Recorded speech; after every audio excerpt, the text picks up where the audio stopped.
सुंदर मायावी अप्सराओं का उपयोग करके देवराज इंद्र द्वारा रचे गए कई आकर्षक कामुक चाल।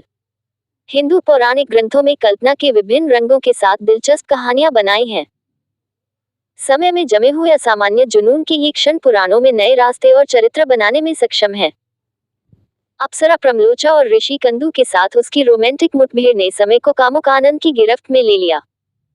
रोमांच ने उन्हें सैकड़ों वर्षों तक प्यार में जोड़े रखा, जब तक कि एक दिन प्रेम मृग तृष्णा टूट नहीं गई।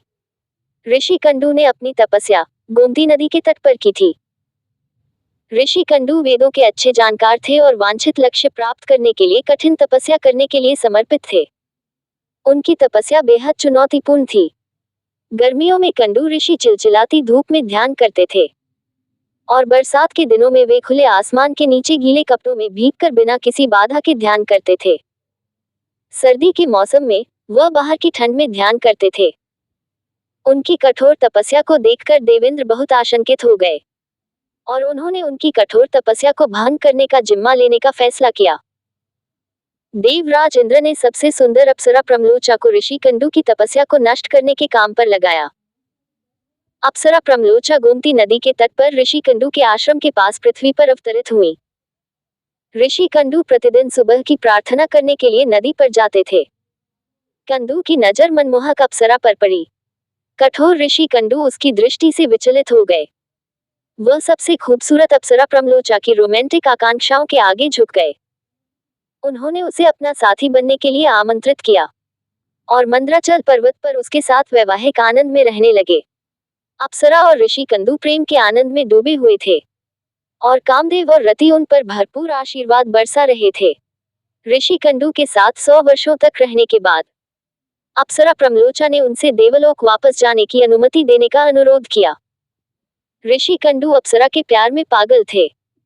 वह उसे बाहर निकलने की इजाजत देने के लिए बिल्कुल भी उत्सुक नहीं थे। उन्होंने जोर देकर कहा कि वह लंबे समय तक उनके साथ बनी रहे। 100 से अधिक वर्षों के बाद वह कंदु महर्षि से कहती है कि वह देवलोक वापस जाना चाहती है, इसलिए वह प्रसन्न होंगे और उसे देवलोक लौटने की अनुमति देंगे। उससे बहुत अधिक लगाव होने के कारण वह उसे कुछ समय और रुकने के लिए कहते हैं।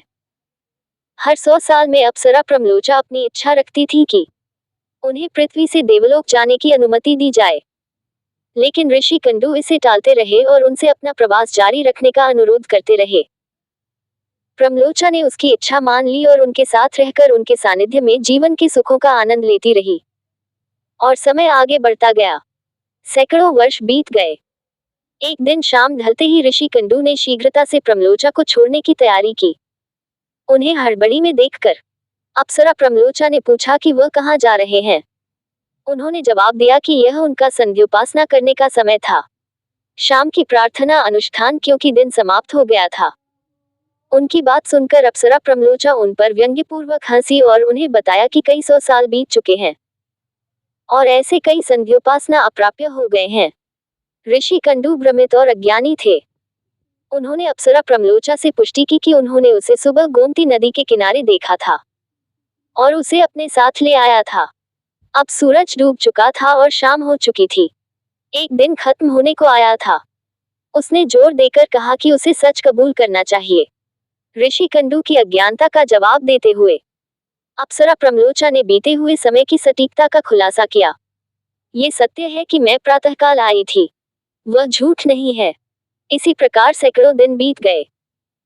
फिर भी गलतफहमी और आश्चर्य की स्थिति में ऋषि कंदु ने अप्सरा प्रमलोचा से पूछा कि वे कितने दिनों तक एक दूसरे के साथ रहे। इसकी सटीक संख्या बताएं। जिस पर उसने उत्तर दिया 907 वर्ष, 6 महीने और 3 दिन का विवरण देते हैं। ऋषि कंदु क्रोध और हताशा से बुदबुदाने लगे। उन्होंने स्वयं को अप्सरा के प्रलोभन में आने और इस प्रक्रिया में अपनी तपस्या नष्ट होने का श्राप दिया। उन्हें इस बात का पछतावा था कि उनके ऐसे कृत्य के कारण उन्हें जो ब्रह्मतत्व प्राप्त हुआ था वह नष्ट हो गया और वेदों के बारे में उनका ज्ञान भी नष्ट हो गया। उन्होंने अपना क्रोध सुंदर प्रमलोचा पर छोड़ा, जो उन्हें क्रोधित होते हुए सुनकर कांप रही थी और पसीना बहा रही थी। उन्होंने उसे शाप नहीं दिया, क्योंकि उन्हें एहसास हुआ कि उसे देवेंद्र ने ये काम सौंपा था। उन्होंने स्वयं को दोषी माना क्योंकि वह अपनी इच्छाओं पर नियंत्रण रखने में विफल रहे थे। ऋषि कंडू ने तुरंत प्रमलोचा को उन्हें छोड़ने का आदेश दिया। अप्सरा प्रमलोचा देवलोक की यात्रा पर निकल पड़ी। रास्ते में उसने पौधों की पत्तियों से अपना पसीना पोंछा। कंडू महर्षि से उसके गर्भ में पल रहा बच्चा उसके शरीर से पसीने की बूंदों के रूप में बाहर निकलता है। उसके रास्ते के सारे पत्तों ने उसके पसीने की बूंदें इकट्ठी कर ली, हवा ने सब कुछ एक साथ ला दिया और चंद्रमा ने उसका पालन पोषण किया। एक लड़की का जन्म हुआ। इस बालिका का नाम मारिशा रखा गया, जो बाद में 10 प्रचेतस की पत्नी बनी। पौधों की कलियों से उत्पन्न, और वह मारिशा नामक उत्कृष्ट महिला है। और वह मारिशा पेड़ तुम्हें देने जा रहे हैं, इसलिए कृपया अपने क्रोध पर नियंत्रण रखें। ऋषि कंडू अपने कर्मों से शर्मिंदा थे और अपने किए गए पागलपन भरे कर्मों के लिए अपनी जान देना चाहते थे। तभी उन्हें एक दैवीय संदेश मिला कि उन्हें पुरुषोत्तम धाम की ओर बढ़ना चाहिए और भगवान विष्णु से दया की प्रार्थना करनी चाहिए और माफी मांगनी चाहिए। जब कंडू की सारी तपस्या नष्ट हो गई, तो वे विष्णु के निवास स्थान, जिन्हें पुरुषोत्तम कहा जाता है, चले गए। ऋषि कंडू सबसे पवित्र धाम पुरुषोत्तम क्षेत्र की ओर चले गए, जहां श्री विष्णु ने स्वयं श्री जगन्नाथ के रूप में अवतार लिया था। वहां उन्होंने भृगु, अंगिरा और मार्कंडेय जैसे महान ऋषियों के आश्रम देखे। वर्षों तक उन्होंने ध्यान किया और आत्मनिरीक्षण में लगे रहे। उन्होंने पितामह ब्रह्मा द्वारा रचित ब्रह्मस्तोत्र का पाठ किया। ब्रह्मस्तोत्र के पाठ से बहुत प्रसन्न होकर श्री पुरुषोत्तम जगन्नाथ स्वामी ऋषि कंडू के सामने प्रकट हुए और उन्हें वरदान देने की पेशकश की।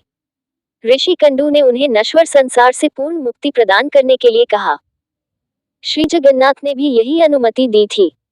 माया की शक्ति ऐसी है कि वह समय को मोहित कर लेती है और जीवन की गति कालातीत क्षेत्र में हमेशा के लिए रुक जाती है।